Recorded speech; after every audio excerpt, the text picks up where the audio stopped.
Hello, my name is Richard Shinnick. I am the owner of Glory Days Services, a youth sports photography lab and photography company located in Southern California. I've been doing youth sports photography for over 30 years, and I've owned this business for about 25 years. If you're watching this video, then you are a photographer. You're either somebody that is going to go out and do shoots working for somebody else, or you are somebody that owns a youth sports photography business or is interested in owning a youth sports photography business. And what I'm going to do in this series of videos is basically attempt to teach you how to do youth sports photography. Now, you may know a lot about photography already, and I'm just going to ask you to please keep an open mind about learning something here. My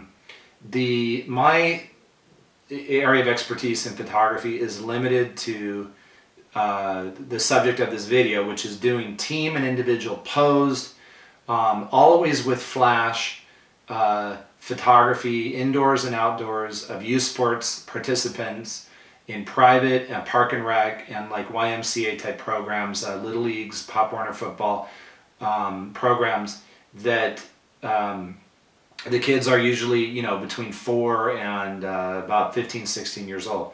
I am not going to talk about action pictures, high school photography, and generally, or any of the, there's a lot of iterations of sports photography. There's some aspects to youth sports photography that are outside of my world. And I want to make it very clear that I am not pretending to be an expert photographer. In fact, my entire photography experience is just related to this business. And there are going to be people watching this video that are highly trained, specialized photographers that have amazing creative abilities and skills, and that know all the software programs and everything else, and probably might be thinking, why would I be listening to this guy? And I want to tell you, I want to qualify this for you. The field of youth sports photography is very simple photography, but doing it wrong is massively painful. So right off the bat, let me tell you like kind of my perspective on this, and I've seen it done wrong. In fact, I would probably accurately tell you that half of the shoots that come into our lab have some very basic mistakes embedded in them. Now, a lot of these mistakes are fixable nowadays, or they're the kind of mistake where you look at a picture and you go, this could have been better. It's going to be passable, but it just could have been better if they'd done one little thing, set the shutter a little faster or whatever. And I really, half of my life has been suffering through these mistakes. So I want you please to pay attention, because again, you might know a million things about photography, but that one thing that you don't know can put you into a world of hurt in my business. And let me give you the concept here. When you go out to one of these events, you're often doing hundreds and sometimes thousands of pictures. There are thousands of people involved in coming together to allow you to there's schedules that were made. The families, I've got young kids, adjusted their schedule and did a lot of stuff to get there. And yeah, you're doing $5, $10, $15 picture packages, but it involves a lot of people, and there's a coordinator for that organization that put their faith in you or your company or the company that you're working for. And this event happens, all of these kids come through, you take their picture, and then they go their way. And whatever's on that memory card that you have is the result of that entire event. So take that serious. And let me give you just, how bad can it get if you do it wrong? Well, an 8-hour shoot that is done wrong, let's say you can fix it with Photoshop, can take 80 hours of work to fix. Okay, you go out, you do something right, it's 8 hours done. In and out of the lab like butter, delivered to the customer, everyone's happy. You do it wrong, 80 hours in the lab fixing it, thousands of dollars in labor, and maybe still deliver something that isn't as good as it could be.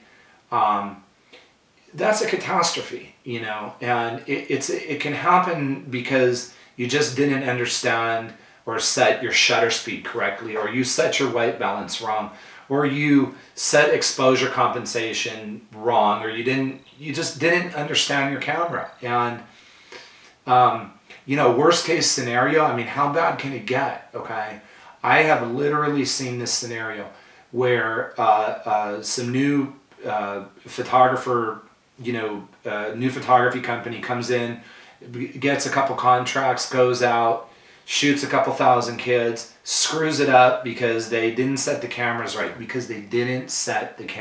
We're just talking about simple settings on a camera.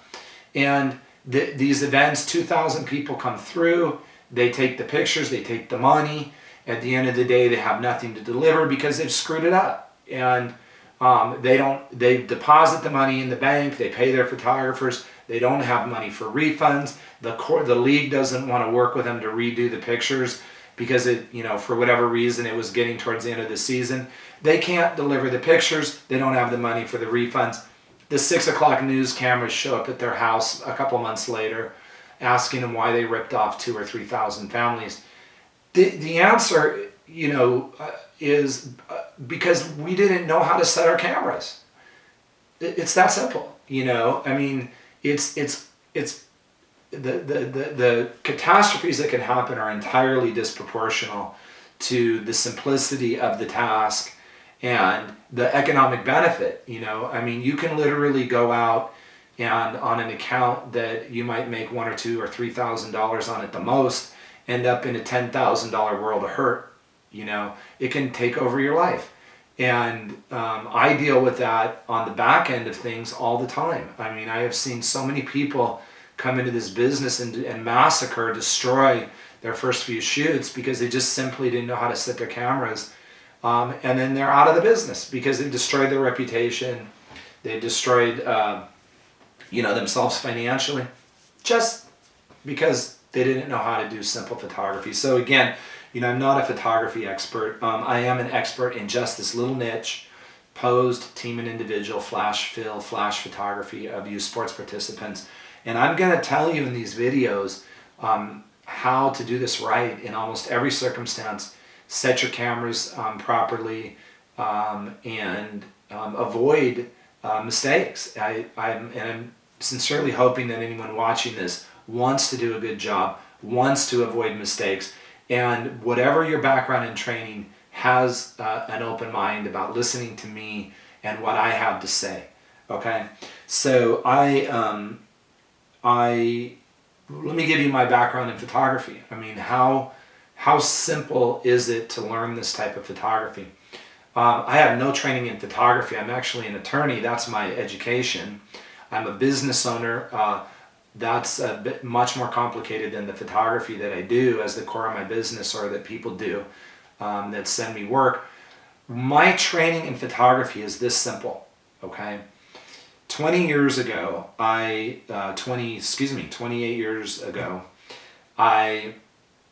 was sent by my dad on a plane to Florida to do a couple shoots actually. And he gave me some equipment, a camera, Vivitar 285 flash. I had a Norman 200B strobe. And the camera, I believe, was an FM2. It was a Nikon FM2. And I didn't really understand anything about photography. He had told me how to set the cameras and all that. And I just didn't really get it, how it all worked. And I'm on this plane and I had the manuals for this equipment, I read these manuals, and in there was all of the information about how the flash worked, the camera worked, the mechanics of it, and I got it. In that 5-hour plane trip, I came to understand the basics of a camera and flash, And that's my training, okay? Everything else flowed from that, and I never screwed up the photography. In all of the years that I did photography, I can only think of one occasion where I made a big mistake, and that was pertaining to some broken equipment. I understood what I was doing like the back of my hand, and even that one big mistake I'll talk about later in the videos was something I should have prevented by following my own procedures. And I did hundreds and thousands of shoots, tens of thousands of kids, and I always knew I was using film. I didn't have to look on the back of the camera. I always knew what my images were going to look like. I didn't need to look at a data bank and take 5 pictures of every kid. I took one, and if the kid blinked, I just paid attention and took another one. I didn't I get people sending me 10 pictures of the same kid. I just don't understand. And this is very simple stuff. Please take the time to learn it and go out and do these shoots right. I'll just give you guys an example of what I'm talking about how simple this is. Many of you are digital photographers. You're in the digital world. You're Photoshop experts. You're whatever, experts in retouching and all that. I don't know how to use Photoshop.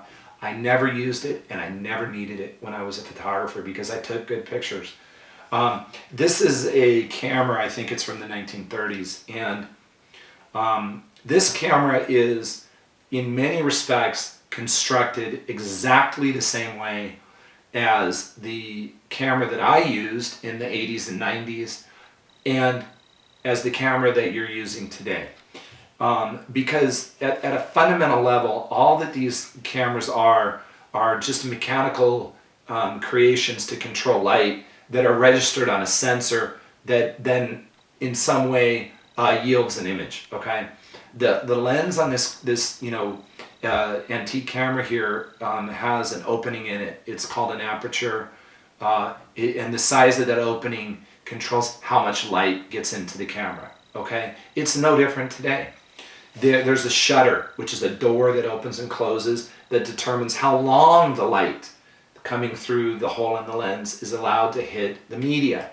Okay, that hasn't changed. Every camera that I'm familiar with has this door still. Okay, there's media. Back in the day it was film. I used 35mm film. Today it's a sensor on a camera. I mean, it's whatever it is. It's a little complicated, I guess, but at a core level it's a sensor. And it's got some sort of reactivity to light, and that's what registers an image. This had a reactivity to light that was balanced for a certain kind of light, and it had a sensitivity degree depending on how sensitive that particular film was. Nowadays you set your white balance to react a certain way depending on the light coming in, and you set your ISO to be a certain sensitivity. This was determined by the film and the camera back then, and back then they could also add in flash to be the main light or fill in light in darker areas of the image, and that's what we do today. So what is the difference between this camera and the camera you have today? At a core level, not much. And all of your Photoshop skills and your Lightroom skills and whatever, all the programs you know about, they don't have a big application in my world, except now we can fix a lot of mistakes with Photoshop, but we shouldn't have to.